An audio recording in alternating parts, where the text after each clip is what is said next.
.com.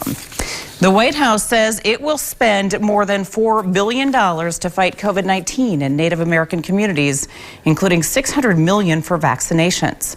The largest Native American reservation had one of the country's highest per capita death rates last year. More than 1,200 of its people have died of COVID-19. Now the territory is leading the nation in vaccination rates and could be the first in the U.S.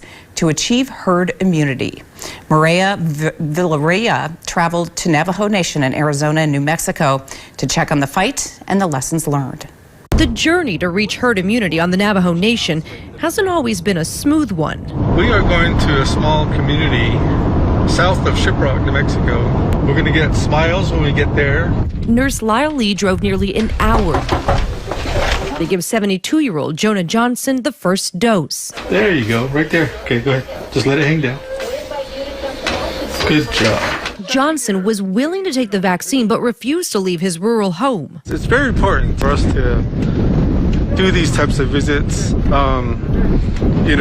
and just respecting their choice. McKinley County, New Mexico borders the Navajo Nation and is made up of more than 70% Native Americans. In September of 2020, this county ranked first in the state and sixth nationally for COVID deaths per capita.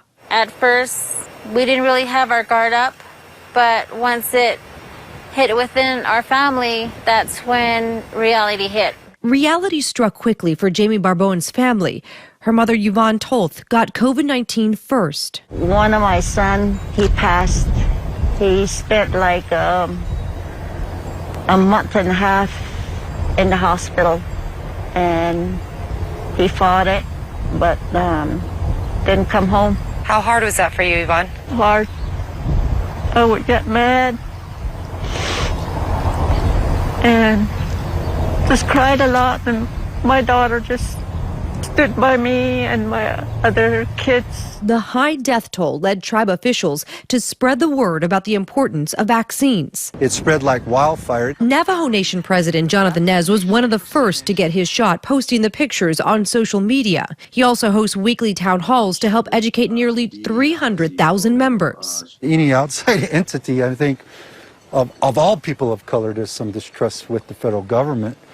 And so I think when we started the discussions about getting the vaccines, we were out there daily almost, getting the information to our Navajo citizens. But it wasn't just providing that information. The moment they got access to vaccines, leaders split their efforts between mass vaccination sites like this one and meeting people out in their own communities. We had a rough time in COVID, but we fought very hard, and we have succeeded to fight back COVID. The tribe's chief medical officer, Dr. Loretta Christensen, says their efforts have led to more than 70% of Navajo Nation receiving their first dose. I think that we are either at herd immunity or very, very close. Are you smiling under your mask? I am smiling, yes.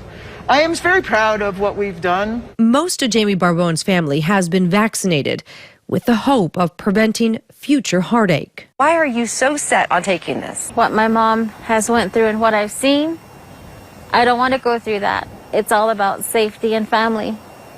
That's why I feel 100% confident and happy and safe that the vaccine is here. Even as the Navajo Nation reaches herd immunity, they are not letting their guard down, especially as states around them continue to open up. They are very worried about another potential surge, so they have put strict health guidelines in place that include a mask mandate and also an overnight curfew. Mireya Villarreal, CBS News, Window Rock, Arizona. North Dakota, it's no different. The push to vaccinate Native Americans is on our five reservations has been a top priority for the state. The Department of Health says 41% of our Native American population has received at least one dose of the vaccine. UTTC is holding another vaccine clinic this coming Monday and Tuesday. A 6-year